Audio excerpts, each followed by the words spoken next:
कर्मण्येवाधिकारस्ते मा फलेषु कदाचन मा कर्मफलहेतुर्भूः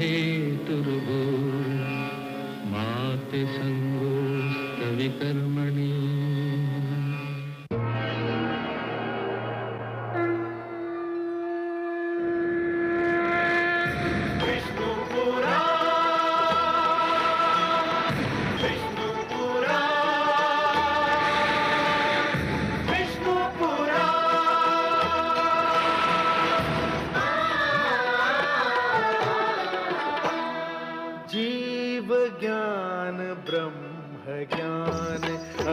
श्री विष्णु पुराण ओम की कथा महान। जय श्री विष्णु पुराण विष्णु पुराण विष्णु पुराण विष्णु पुराण। प्रगटे कब तीन लोक पृथ्वी जल वायु गगन प्रकृति कब ज्योत अगन। इस पुराण में है निहित जप तप और योग ध्यान। विष्णु पुराण विष्णु पुराण विष्णु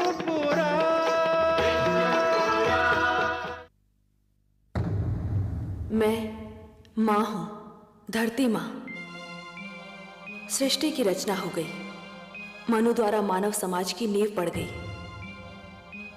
भगवान विष्णु ने जब माता लक्ष्मी से ये कहा था कि उन्होंने मानव की रचना अवश्य की है, मानव इतिहास की रचना का कार्य तो उन्होंने स्वयं मानव पर छोड़ दिया है, तो वास्तव में इसका अर्थ ये था कि जब तक मानव अपने विवेक का प्रयोग नहीं करेगा, अच्छे बुरे को पहचानने की शक्ति नहीं प्राप्त करेगा, तब तक वो अपना आदर्श इतिहास नहीं बना पाएगा। विवेक अपनी इच्छाओं पर विजय का दूसरा नाम है। शक्तिशाली महाराज यही न कर सके, विश्व को जीतकर भी वो अपने मन से हार गए। सुरुचि पर मोहित होकर वो अपना कर्तव्य भूल गए और महारानी सुनीति से अन्याय कर बैठे। उनकी इस भूल का क्या परिणाम होगा, ये सोचकर मैं स्वयं भयभीत हूं।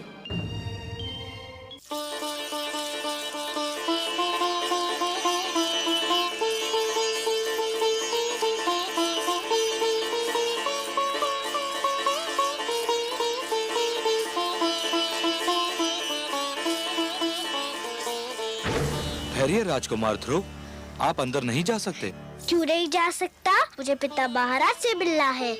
महाराज का आदेश है कि अंदर किसी को न आने दिया जाए। मैं राजकुमार हूँ और मेरा आदेश है कि मुझे अंदर जाने दिया जाए। सूर्य के प्रकाश को धरती पर पहुँचने से कोई नहीं रोक सकता। पिता और पुत्र के बीच में कोई नहीं आ सकता। हम महाराज के आदेश की अनदेखी नहीं कर सकते। और राजकुमार के आदेश की अनदेखी कर सकते हो? यदि हमने आपको जाने दिया तो महाराज हमें दंड देंगे। अगर तुमने मुझे रोका तो मैं तुम्हें दंड दूंगा। महाराज के डर से तुमको मैं बचाऊंगा, परंतु मेरे डर से तुमको कोई नहीं बचा सकता। पिताश्री, पिताश्री, पिताश्री।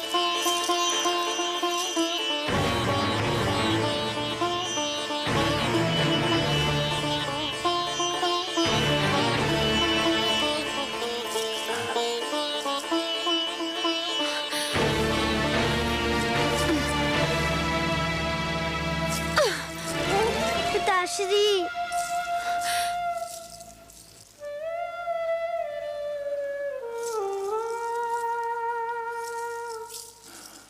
आप इतना बदल गए पिताश्री, विश्वास ही नहीं होता। मैं तो आपका बड़ा लाडला पिता था, कितना प्यार करते थे आप मुझसे, और आज आपके सामने मुझे धिक्कारा गया और आप चुप रहे। जब आप मुझसे लौटते थे तो सीधा माताश्री के पास जाते थे। आपकी बार आप मुझसे मिलने भी नहीं गए, ऐसा क्यों है पिताश्री? महाराज से क्या पूछता है? जाकर अपनी माता से पूछ कि महाराज जब उसके पास क्यों नहीं आते। आप भी तो माता है, आप भी बता दीजिए ना। मैं तो तेरी छोटी माता हूँ। माता छोटी बड़ी नहीं होती, माता तो बस माता होती है। आप स्वयं को छोटी क्यों कहती है? तो सुन, तेरी माता के दिन बीत गए। महाराज को अब उस भिखारन में कोई रुचि नहीं है। मेरी माता भिखारन नहीं है, वो राजभवन की महारानी है। महारानी थी वो, अब नहीं है महारानी। महाराज ने वो स्थान उससे छीनकर मुझे दे दिया है, और जो स्थान तेरा था वो अब मेरे पुत्र उत्तम का है, समझा? उत्तम मेरा छोटा भाई है, उसे जितना भी मिले मुझे उतना ही हर्ष होगा। मैं और कुछ नहीं चाहता, बस पिताश्री का प्यार चाहता हूँ और उनकी गोद में बैठना चाहता हूँ। गोद में बैठने की इतनी इच्छा थी तो तुझे मेरी कोख से जन्म लेना चाहिए था। पर इसमें तो मेरा कोई दोष नहीं माते। दोष तेरा नहीं, तेरी माता का है। पिताश्री, महाराज तेरी कोई सहायता नहीं कर सकते। अब तो भगवान ही तुझे महाराज की गोद में बिठा सकते हैं। जाकर भगवान विष्णु की तपस्या कर और उनसे प्रार्थना कर कि अगले जन्म में तुझे मेरी कोख से जन्म दे और महाराज के गोद में बैठने के योग्य बनाए।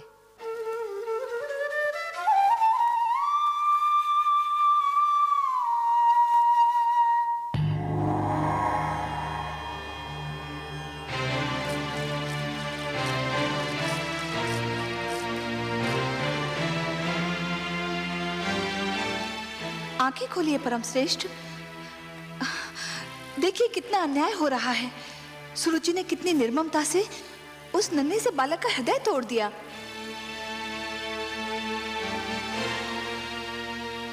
देख रहा हूं महादेवी। देख रहे हैं और फिर भी मौन है।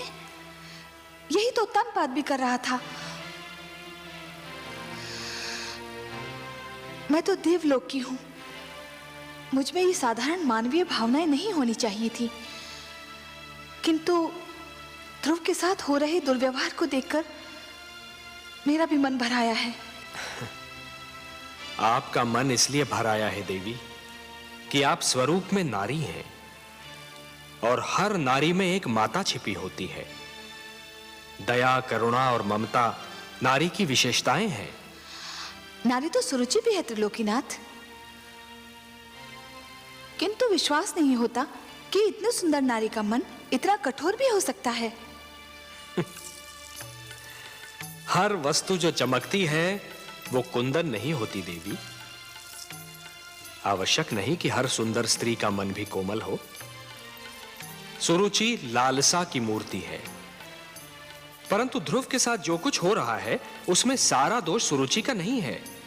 सबसे बड़े दोषी तो महाराज उत्तानपाद हैं। परिवार मानव समाज की सबसे छोटी परंतु सबसे महत्वपूर्ण इकाई है। हमने पृथ्वी पर रहने वालों के लिए कुछ नियम दिए हैं और उनके अनुसार एक पिता परिवार का स्वामी होता है। पुत्र को प्यार देना, उसका संरक्षण करना पिता का कर्तव्य है। परंतु महाराज उत्तानपाद सुरुचि की सुंदरता पर मोहित होकर अपने कर्तव्यों से मुख मोड़ रहे हैं देवी। एक पिता ब्रह्मा भी होता है और विष्णु भी। वो जन्म भी देता है और पुत्र का पालन पोषण भी करता है। उत्तानपाद ने ब्रह्मा का धर्म तो निभाया, परंतु हमारा धर्म नहीं निभा पाए। तो फिर अब क्या होगा नारायण? मानव स्वभाव में संघर्ष की शक्ति भरी है हमने। ध्रुव को भी हमने इसी शक्ति से संपन्न किया है देवी।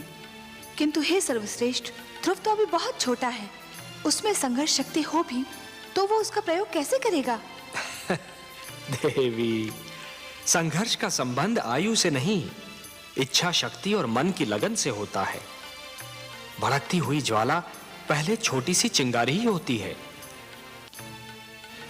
ध्रुव भी एक छोटी सी चिंगारी के समान है। यदि उसे भड़कती ज्वाला बनना है तो उसे स्वयं की शक्ति को पहचानना होगा।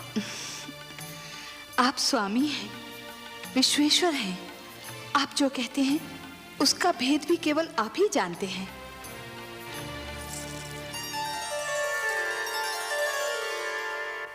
इसीलिए मैं तुझे वहां जाने से रोक रही थी। मैं जानती थी कि तू महाराज से मिलने जाएगा तो दुख लेकर ही लौटेगा।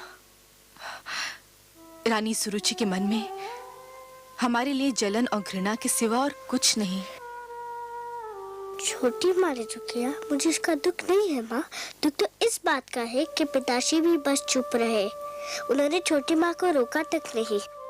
वो केवल मुझे भूल गए होते तो मुझे इतना दुख नहीं होता।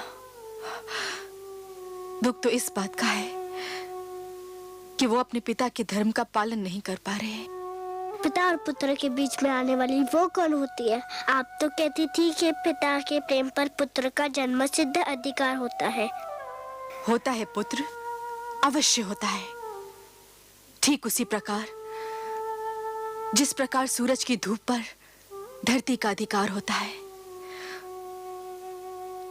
किंतु कभी कभी काली घटा यूं सूरज की धूप और धरती के बीच आ जाती है, जिससे सूरज की धूप धरती तक नहीं पहुंच पाती। रानी सुरुचि भी वो काली घटा है जिसने पिता के प्रेम को पुत्र तक पहुंचने से रोक रखा है। मैं तो उनका बहुत आदर करता था, पर उन्होंने आपको बेकारन कहा तो मुझे बहुत बुरा लगा। आश्चर्य तो ये है कि पिताश्री भी इस पर भी कुछ नहीं बोले। भूल जाओ पुत्र, भूल जाओ इन बातों को। कुछ विष स्वाद में मीठे होते हैं, किंतु होते तो विष है ना। महाराज पर भी ये भेद एक दिन अवश्य खुल जाएगा कि रानी सुरुचि एक मधुर विष है। मैं भगवान विष्णु से प्रार्थना करती हूँ कि महाराज की आंखें खुल जाएं। भगवान विष्णु? छोटी माँ भी यही नाम ले रही थी कि मुझे पिताश्री के गोद में बैठने का अधिकार अब भगवान विष्णु ही दिला सकते हैं। हाँ पुत्र, महाराज की गोद तो क्या, वो अपनी गोद में बैठने का भी अधिकार दिला सकते हैं। वो महाराजाओं के महाराज हैं, सम्राटों के सम्राट हैं, परम बलवान, सर्वशक्तिमान है। पुत्र, तुम देखोगे वो कैसे लगते हैं। हाँ, आओ आओ।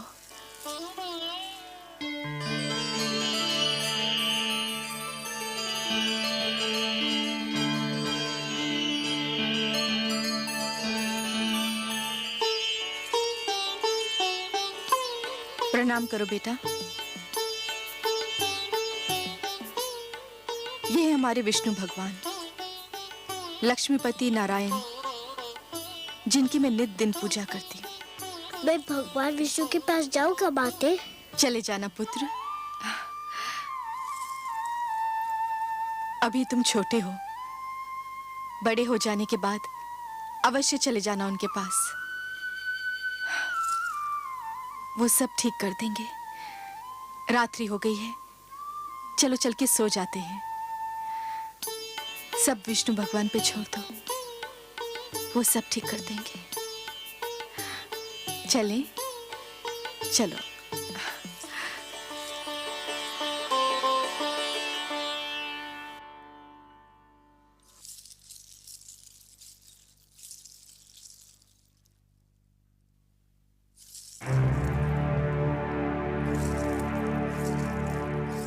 कहाँ चले महाराज? अभी तक हम महारानी सुनीति से नहीं मिले। वो हमारी राह देख रही होंगी।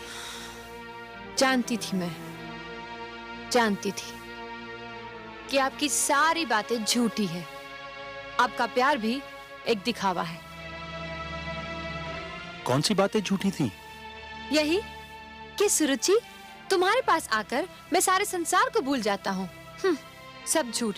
संसार तो क्या, आप एक नारी को नहीं भूल पाए। रह रहकर उसका प्रेम आपके मन को बांध लेता है। मुझसे तो बस 4 घड़ी का ही प्रेम है आपको। यह बात नहीं है सरुचि। तुम अच्छी तरह से जानती हो कि हम तुम्हें कितना प्रेम करते हैं। प्रेम ना करते होते तो महारानी सुनीति का अधिकार तुम्हें क्यों देते? परंतु इस राजमहल में कुछ तो अस्तित्व है उसका।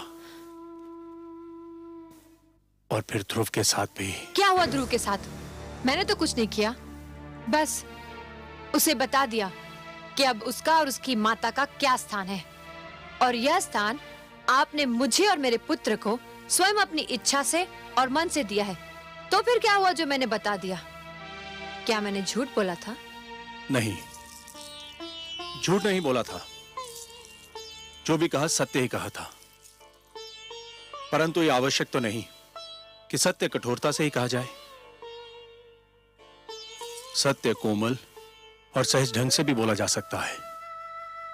सरुचि, ध्रुव एक बच्चा है, उसके प्रति इतनी कठोरता? आप बातें मत बनाइए, खुलकर कहिए ना कि अब पहली पत्नी और उसके पुत्र का मोह आपसे दबाए नहीं दब रहा है। उनसे मिलने, उनके पास जाने की इच्छा आपके मन में अंगड़ाइयां ले रही है और सुनीति से दूरी अब आपसे सहन नहीं हो पा रही। तो जाइए, तुरंत जाइए ना। मेरे भाग्य में तो अकेले रहना ही लिखा है। अब मैं आपको नहीं रोकूंगी, जाइए जाइए। और मैं हूँ भी कौन आपको रोकने वाली? अरे ये क्या, आप तो अकारण रोने लगी। अकारण? जो हर पल आपके पास रहना चाहती हो, उसे छोड़कर आप जाएंगे तो रोना नहीं आएगा? अच्छा चलो, आप जीती, हम हारे। अब आपको छोड़कर हम कहीं नहीं जाएंगे।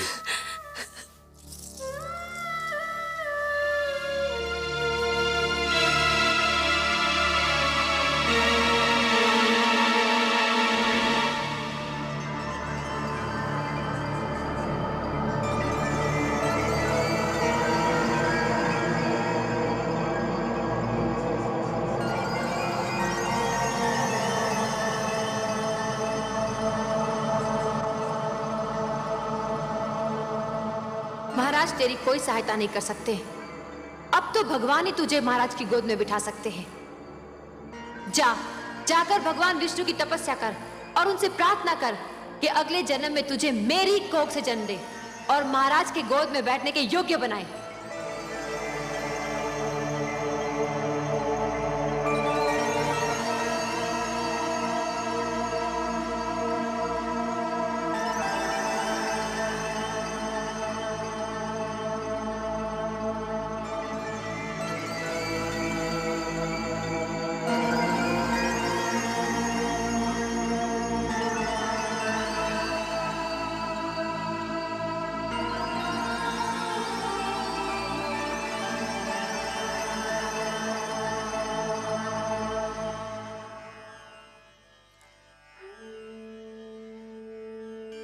वो महाराजाओं के महाराज हैं, सम्राटों के सम्राट हैं, परम बलवान, सर्वशक्तिमान है।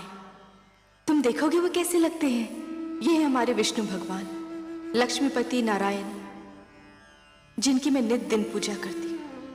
महाराज की गोद तो क्या, वो अपनी गोद में बैठने का भी अधिकार दिला सकते हैं। हे विष्णु भगवान, मैं तुमसे मिलने आ रहा हूँ, मगर मुझे ये तो पता नहीं कि तुम कहाँ रहते हो। मगर तुम जहाँ भी रहते हो मैं तुम्हें ढूंढ निकालूंगा। मेरी बस एक विनती है, मेरी माता नित दिन तुम्हारी पूजा करती है। मेरे जाने के बाद उसका ध्यान रखना। हम दोनों एक दूसरे से कभी अलग नहीं हुए। वो मुझे पास ना पाएगी तो व्याकुल हो जाएगी। उसकी ढाढ़स बढ़ाना प्रभु, उसे रोने मत देना।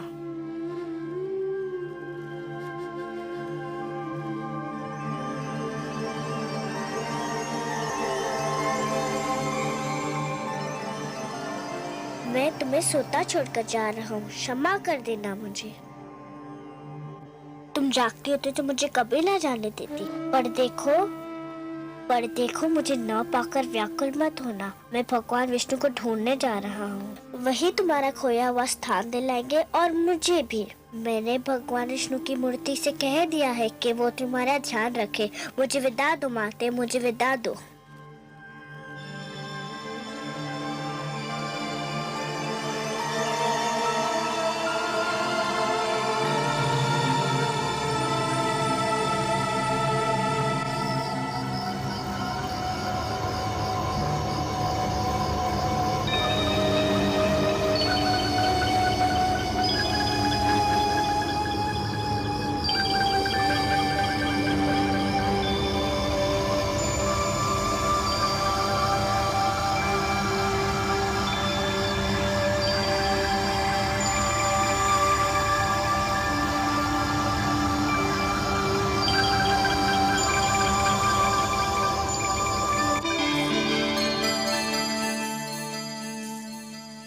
प्रभु देखिए, नन्हा ध्रुव रात्रि के अंधेरे में राजभवन को छोड़कर आपकी खोज में निकल गया है। हाँ देवी, वो अपने मन की लगन को दबा नहीं पाया। परंतु हे सर्वव्यापी, वो तो क्षीर सागर का मार्ग भी नहीं जानता। देवी, एक यात्री के लिए सबसे कठिन क्षण वो होता है जब वो किसी अनजान यात्रा के उद्देश्य से मार्ग पर प्रथम पग धरता है। फिर तो मार्ग में सहस्त्रों घने पेड़ मिल जाते हैं जो उसके पैरों तले शीतल छांव बिछाने को तैयार रहते हैं। फिर मार्गदर्शक भी मिल जाता है, और मार्गदर्शक तो गुरु होता है देवी। परंतु हे सर्वश्रेष्ठ, वो तो अभी एक बालक है, उसे इस यात्रा में कितना दुख झेलना पड़ेगा। महादेवी, बूंद जब किसी मेघ की गोद से निकलती है तो उसके मन में असंख्य आशंकाएं होती हैं। सोचती है कि उसका अंत क्या होगा। क्या वो किसी मरुस्थल की सुलगती रेत पर गिरेगी और सूख जाएगी, या किसी सुलगते अंगारे पर गिरेगी और भस्म हो जाएगी, या फिर किसी कांटे पर गिरेगी और उसका शरीर छलनी हो जाएगा। क्या होगा उसका अंत? परंतु जब वो किसी सीप के मुख में गिरती है और मोती बन जाती है, तब उसे यह ज्ञान होता है कि उसकी यात्रा शुभ थी। आपकी बातें आप ही जाने परमेश्वर, किंतु आज्ञा हो तो एक बात कहूं। आप तो हमारी अर्धांगिनी हैं। हमसे कुछ कहने के लिए आपको हमारी अनुमति और आज्ञा की आवश्यकता नहीं है देवी। कहिए, अवश्य कहिए। यदि ध्रुव पर राह में कोई संकट आया तो मैं चुप नहीं रहूंगी, मैं इस खेल में कूद पड़ूंगी, और आप मुझे रोकिएगा मत।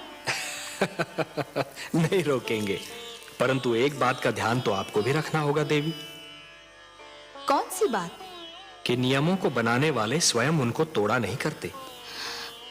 मैं समझी नहीं त्रिलोकीनाथ। मानव के भाग्य विधाता ब्रह्मा है। आप ब्रह्मा के लिखे को बदलने की चेष्टा न कीजिएगा देवी।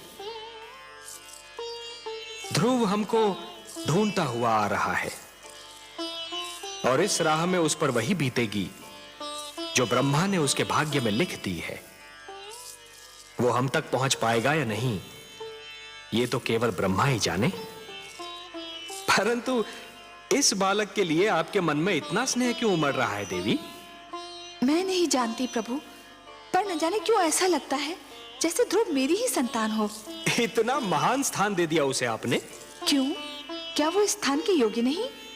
इतनी छोटी सी आयु में इतना बड़ा निर्णय, इतना दृढ़ निश्चय, ये सब महानता के लक्षण नहीं है तो और क्या है? उसे अपनी महानता सिद्ध तो कर लेने दीजिए। अवश्य, परंतु ध्रुव पर अगर कोई संकट आया तो मैं सहन नहीं कर पाऊंगी। ऐसा कब तक चलेगा दलनायक जी? क्यों, क्या हुआ? क्या हुआ? अरे इतने दिन हो गए, कोई भी यजमान हाथ नहीं आया। अगर यही दशा रही तो हम सब भूखे मर जाएंगे। बात तो तुमने ठीक कही है मित्र, पर क्या किया जाए? लगता है यात्री ये मार्ग ही भूल गए हैं। इतने लोगों को लूटा है हमने कि लोगों ने इधर से आना जाना ही छोड़ दिया है। अरे वो देखो, अरे शिकार आ गया।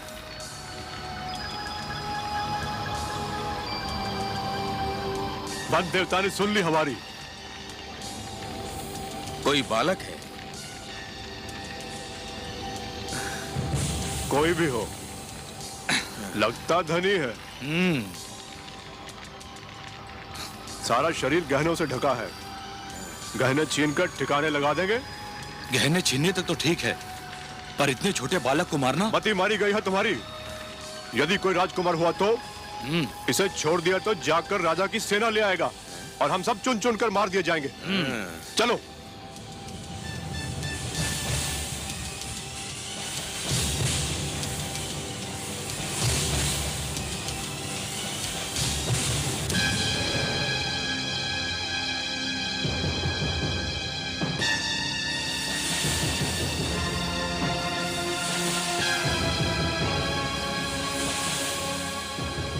कौन है आप लोग? हम डाकू हैं। क्या चाहते हैं आप लोग? तुम्हारे आभूषण, अपने आभूषण उतार कर हमें दे दो। ले लीजिए, केवल मुझे एक बात बता दीजिए। क्या बात? मैं अपने सारे आभूषण आपको दे दूंगा। मुझे बस ये बता दीजिए कि भगवान विष्णु कहाँ रहते हैं। भगवान विष्णु? हाँ, मैं उनसे मिलना चाहता हूँ। आपको तो पता होगा कि वो कहाँ रहते हैं। हाँ, क्यों नहीं, हम तुम्हें जरूर उनके पास ले चलेंगे, पर पहले अपने ये आभूषण हमें दे दो।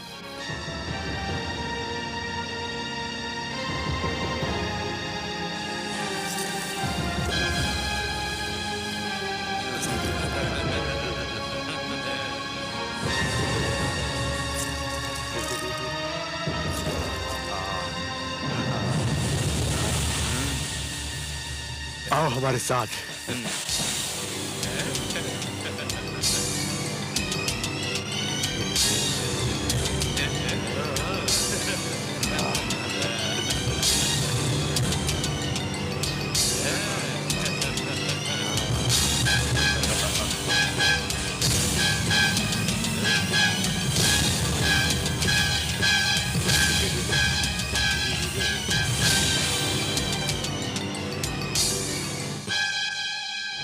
यहाँ से तुम सीधा विष्णु के पास पहुंच जाओगे।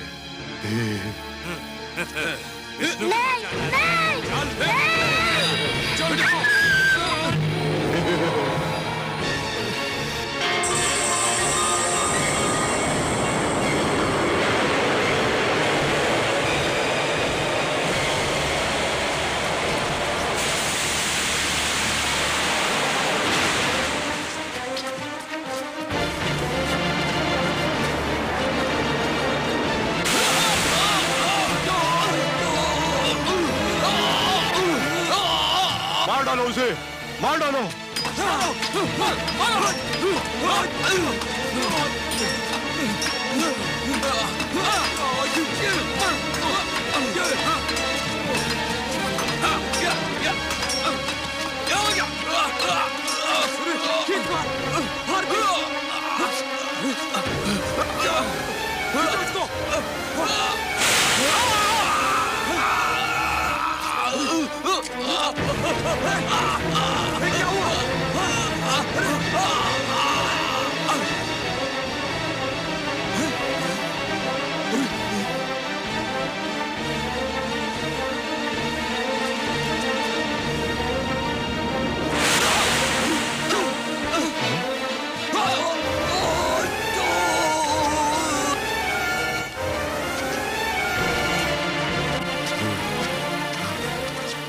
सांप को ढूंढो, उस बालक को भी ढूंढो।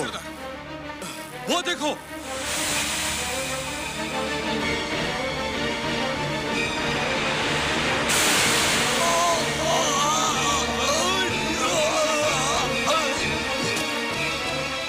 सांप को ढूंढो, उस बालक को भी ढूंढो।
पुत्र,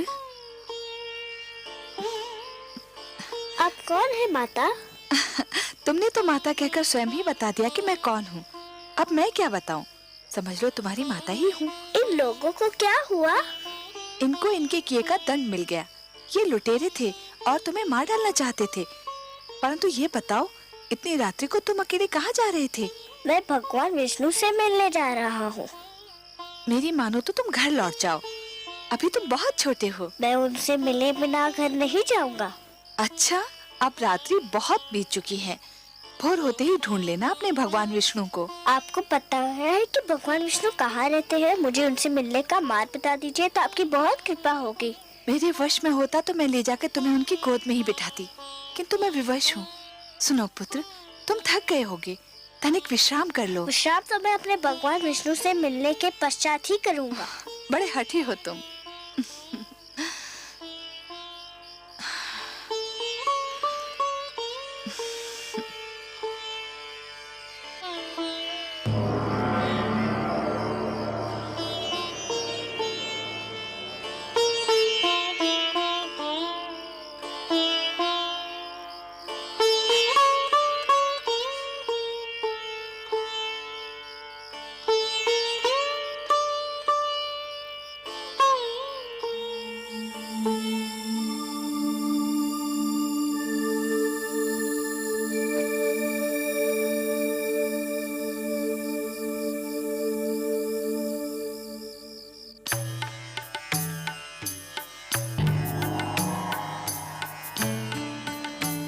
आइए महादेवी, आइए।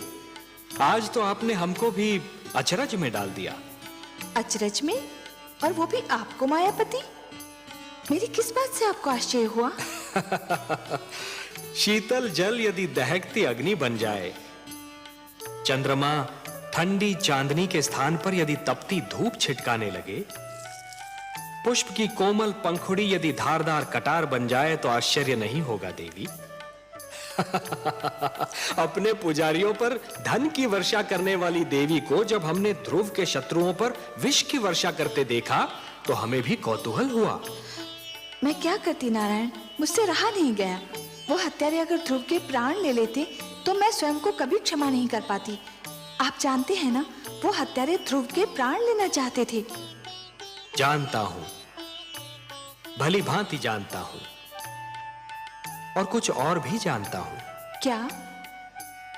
यही कि हो सकता है कि विधाता ने ध्रुव के भाग्य में यूं मरना लिखा ही न हो। उसके भाग्य में यह लिखा हो कि आप उसके प्राणों की रक्षा करेंगी और अपने ममतामयी हाथों से उसे थपकियां देकर सुलाएंगी, क्योंकि देवी होता तो वही है जो भाग्य में लिखा है। मैं नहीं जानती, लेकिन उस बालक को देखकर मेरे मन में ममता का सागर उमड़ने लगता है। नारायण, वो कितनी लगन से आपको ढूंढ रहा है। आप स्वयं जाकर उसे अपने दर्शन क्यों नहीं देते? हम विधाता के कार्यों में हस्तक्षेप नहीं कर सकते देवी। विधाता के कार्यों में हस्तक्षेप नहीं कर सकते। ध्रुव को वो सब मिलेगा जो उसके भाग्य में लिखा है। आपका लाडला अब जागने वाला होगा, धरती पर भोर होने वाली है।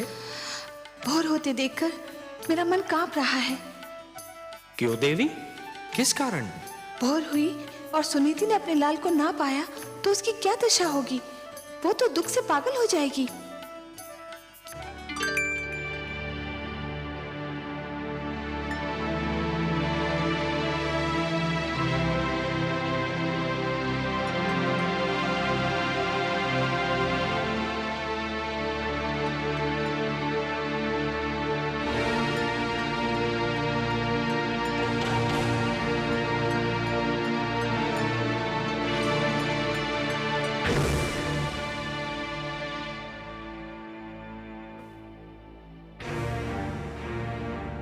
ध्रुव, ध्रुव, पुत्र ध्रुव, ध्रुव, ध्रुव, कहाँ हो तुम? ध्रुव, दासी, दासी, प्रणाम। तुमने मेरे पुत्र को कहीं देखा है? तुमने देखा है? तो आपके कक्ष के बाहर निकलते ही नहीं देखा। तो जाओ, जाओ जाके उसे लेकर आओ। मेरा हृदय व्याकुल हो जा रहा है। जाओ, जाओ।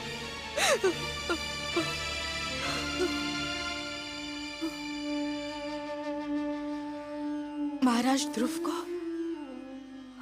अवश्य ढूंढ निकालेंगे। हाँ, मुझे महाराज के पास जाना चाहिए। मुझे महाराज के पास जाना चाहिए। क्षमा करें महारानी, किंतु आप महाराज से ना मिले तो अच्छा है। ना मिलो उनसे? क्यों ना मिलो उनसे? पता नहीं वो आपसे मिले भी या ना मिले। रानी सुरुचि भी उनके पास उनके कक्ष में है। रानी सुरुचि ने आपसे ना मिलने दिया तो आपको दुख होगा। संतान के खो जाने से बड़ा दुख और क्या हो सकता है? इससे बड़ा दुख मुझे और कोई क्या दे सकता है? महाराज ध्रुव के पिता हैं। मुझे उनसे मिलना ही चाहिए।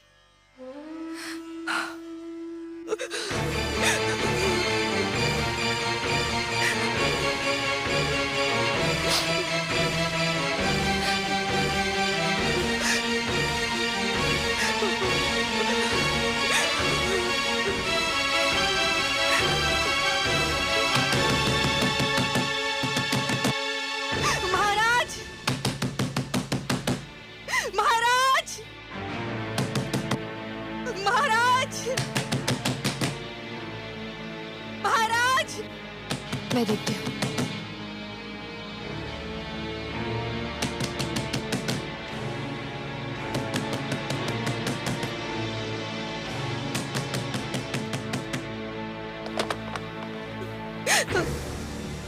महाराज, महाराज। महारानी सुनीति, क्या बात है? क्या हुआ? महाराज, हमारा पुत्र ध्रुव। क्या हुआ पुत्र ध्रुव को? बहुत बड़ा अनर्थ हो गया। न जाने कहाँ चला गया हमारा पुत्र। न जाने कहाँ चला गया ध्रुव। चला गया? कहाँ चला गया? कहाँ चला गया होगा? अरे यही कहीं राजभवन में खेल रहा होगा। दासियों ने राजभवन का कोना कोना छान मारा है, उसका कहीं पता नहीं चला। महाराज, आप उसे ढूंढ निकालिए, नहीं तो मैं रो रो के अपने प्राण दे दूंगी। महारानी सुनीति। महाराज उसे कहाँ ढूंढेंगे? आपका पुत्र आपके पास था। महाराज को क्या पता कि वो कहाँ होगा? महाराज, मेरा सब कुछ छीन लीजिए, किंतु मेरा लाल मुझे लौटा दीजिए। एक उसी का तो सहारा था मुझे, उसी का मुख तो देख देख के जीती थी मैं। धीरज रखिए महारानी सुनीति। कैसे धीरज रखूं? कैसे धीरज रखूं? उसने कहा था कि वो भगवान विष्णु से मिलना चाहता है। मैं समझी कि वो बचपने में कह रहा है। भगवान विष्णु से मिलने? हाँ, आपसे मिलने के पश्चात वो बहुत उदास हो गया था। न जाने कहाँ भटक रहा होगा वो। अगर वो मुझे नहीं मिला ना, तो मैं आपको कभी भी क्षमा नहीं करूंगी। मैं आपको कभी भी क्षमा नहीं करूंगी। मैं आपको कभी भी क्षमा नहीं करूंगी। महारानी सुनीति, महारानी सुनीति, महारानी सुनीति, महारानी सुनीति, महारानी सुनीति मूर्छित हो गई हैं। जल्दी से जल लेकर आइए। आपको दिखाने के लिए ढोंग कर रही है। ये सब आडंबर है।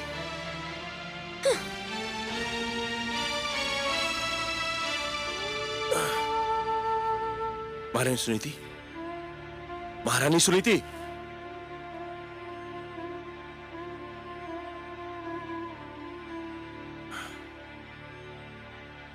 दासी, जल्दी से जल लेकर आओ। महारानी सुनीति,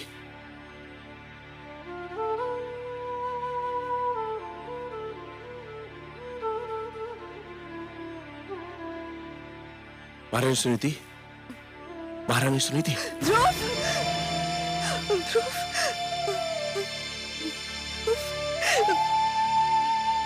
पुत्र ध्रुव। रोइए नहीं महारानी, रोइए नहीं।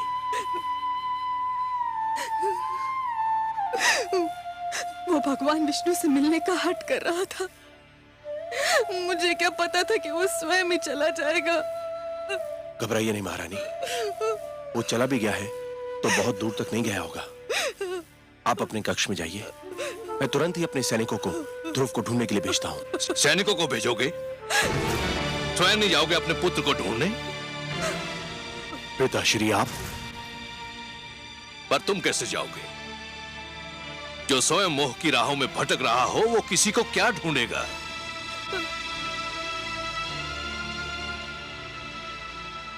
हाथ मत लगाओ मेरे चरणों को, तुम इस योग्य नहीं हो। तुम तो इस योग्य भी नहीं हो कि मैं तुम्हें अपना पुत्र कहकर पुकारूं। उस मनु का पुत्र जिसने आचरण के आदर्श बनाए, जिसने राजधर्म को जन्म दिया, उसकी संतान का ऐसा पतन? धिक्कार है तुम पर, जिसके नाम पर धरतीवासी स्वयं को मानव कहकर धन्य होते हैं। मैं तो राजकाज और परिवार का भार तुम्हारे हाथ सौंपकर संतुष्ट हुआ था, पर कदाचित ये मेरी भूल थी। तुम इसके योग्य नहीं थे। परंतु पिताश्री, मैंने राजकाज का कार्य संभालने में कोई भूल नहीं की। मेरी प्रजा मुझसे प्रसन्न है। तुम्हारी प्रजा तुमसे प्रसन्न है? और ये नारी, क्या ये तुम्हारी प्रजा नहीं? केवल इसलिए कि इसने तुम्हारी पत्नी बनना स्वीकार कर लिया। क्या ये न्याय के उन अधिकारों से वंचित हो गई जो प्रजा को प्राप्त होते हैं? क्या ये तुमसे प्रसन्न है? क्या अपराध किया था इसने जो इस गुणवंती के अधिकार छीनकर तुमने उस गुणहीन को दे दिए? क्या तुम्हारा पुत्र तुम्हारी प्रजा नहीं है, जिसका अपमान देखकर भी तुम चुप रहे? और केवल आज तुम्हारे कारण वो अनजानी राहों में भटक रहा है। मुझसे भूल हो गई पिताश्री। भूल मान लेने से भूल के दुष्परिणामों का अंत नहीं होता। भूल सुधार चाहती है, लेकिन उसकी सारी संभावनाएं तुमने समाप्त कर दी हैं। पौत्र ध्रुव तुम्हारा घर छोड़कर जा चुका है। तुम्हारे परिवार में असंतोष है, और जो परिवार को संतुष्ट नहीं कर सका वो असंख्य प्रजा को क्या संतुष्ट करेगा? जिससे एक छोटा सा परिवार न संभाला गया वो इतने बड़े राज्य को क्या संभालेगा? धिक्कार है तुम पर। सारा विश्व जीतकर भी एक नारी की सुंदरता से पराजित हो गए। मैंने संपूर्ण राज्य की बागडोर तुम्हारे हाथ सौंपी थी, परंतु तुमने वो बागडोर अपनी दूसरी पत्नी को सौंप दी और कठपुतली की भांति उसकी उंगलियों के संकेत के दास बने बैठे हो। मुझे क्षमा कर दीजिए पिताश्री। क्षमा? प्रजा अपराध करे तो उसे क्षमा किया जा सकता है, परंतु राजा अपराध करे तो उसे क्षमा नहीं किया जा सकता। राजा का अपराध नहीं पाप होता है, और पाप के लिए क्षमा नहीं प्रायश्चित के दंड की आवश्यकता होती है, और राजा को यह दंड वो स्वयं ही दे सकता है। क्षमा याचना करो अपनी पत्नी सुनीति से, जिसके साथ अन्याय किया है तुमने, घोर अन्याय। जिस मनु की तपस्या महाप्रलय ने भी भंग नहीं की, तुमने अपने परिवार के साथ अन्याय करके वो तपस्या भंग कर दी और मुझे यहां आने पर विवश कर दिया। याद रखो तानपात, यदि पुत्र वियोग में मेरी पुत्र वधू को कुछ हो गया तो तुम मेरे शाप से नहीं बच पाओगे। पिताश्री सुनिए तो सही। मैं कुछ नहीं सुनना चाहता। पिताश्री मुझे इतना कड़ा डंडा दीजिए पिताश्री।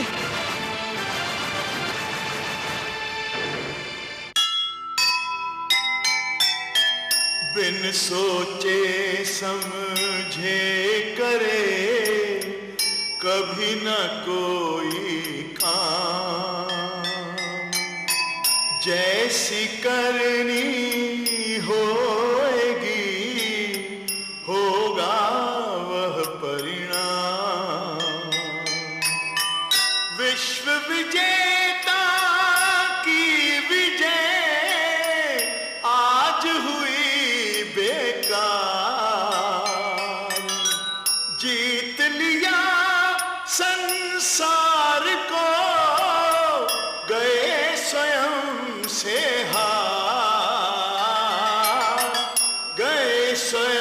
से विष्णु पुराण, विष्णु पुराण, विष्णु पुराण। प्रगटे कब तीन लोक, जन्म मृत्यु हर्ष शोक। पृथ्वी जल वायु गगन, प्रकृति कब ज्योत अगन। इस पुराण में है निहित जप तप और योग ध्यान।